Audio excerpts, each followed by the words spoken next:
안녕하세요. 바이블코어의 타브입니다. 오늘은 유명한 열처녀 비유에 대해 알아보겠습니다.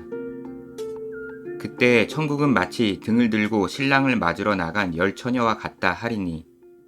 제자들이 예수님께 세상 끝에 관해 질문했습니다. 예수님께서는 여러 가지 말씀을 하셨는데 그중 오늘 본문인 열처녀 비유도 해주셨습니다. 예수님 당시 결혼 풍습이 어떠했는지는 정확히 알려진 바가 없습니다. 다만 이후에 남겨진 유대인들의 결혼 문화를 보고 어느 정도 추정해 볼 수는 있는데요.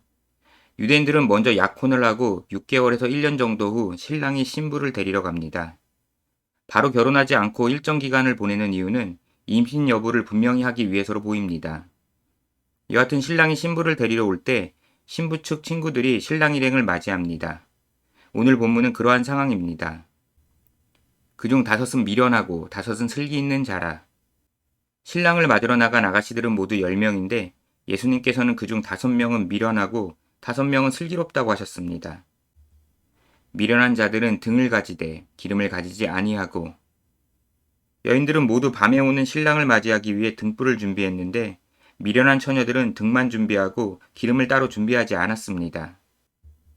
슬기 있는 자들은 그릇에 기름을 담아 등과 함께 가져갔더니, 반면 슬기로운 처녀들은 등과 함께 계속해서 불을 밝힐 기름을 따로 더 준비해 두었습니다. 신랑이 더디 오므로 다 졸며 잘세. 그런데 신랑이 오는 게 생각보다 늦어졌습니다. 여인들은 기다리다 지쳐 모두 졸고 있었습니다. 밤중에 소리가 나되 보라 신랑이로다 맞으러 나오라 하매 늦은 밤 드디어 신랑이 온다는 소리를 들었습니다. 이에 처녀들이 다 일어나 등을 준비할세. 여인들은 모두 잠에서 깨 신랑을 맞이할 등불을 들었습니다. 미련한 자들이 슬기 있는 자들에게 이르되 우리 등불이 꺼져가니 너희 기름을 좀 나눠달라 하거늘. 그런데 여유분의 기름을 준비하지 않은 여인들이 기름이 다 떨어져 가니 기름을 준비해둔 이들에게 나누어 달라고 했습니다. 여기 이 비유에서 기름이 무엇인지에 대한 다양한 의견이 있습니다. 그중 가장 널리 알려진 건 기름이 성령이라는 견해와 기름이 선행을 의미한다는 견해입니다. 슬기 있는 자들이 대답하여 이르되 우리와 너희가 쓰기에 다 부족할까 하노니 차라리 파는 자들에게 가서 너희 쓸 것을 사라 하니, 기름을 따로 준비해 두었던 여인들은 자기들이 사용할 분량밖에 안 되니 빨리 가서 사오는 게 좋겠다고 했습니다. 성경의 기름을 성령이나 선행으로 해석할 만한 근거는 있습니다. 그러나 그렇다고 보기에는 다른 이들에게 나눠달라고 하거나 사오라고 하는 건 적절하지 않습니다. 그렇기에 기름을 마지막 날이 예상보다 늦게 오더라도 준비하고 기다리라는 주제를 위한 비유 속 소재로 받아들이는 게 적절합니다. 그들이 사러 간 사이에 신랑이 오므로 준비하였던 자들은 함께 혼인잔치에 들어가고 문은 닫힌지라. 미련한 처녀들이 기름을 사러 간 사이에 슬기로운 처녀들은 신랑과 함께 결혼식에 참여하였습니다. 그 후에 남은 처녀들이 와서 이르되 주여 주여 우리에게 열어주소서.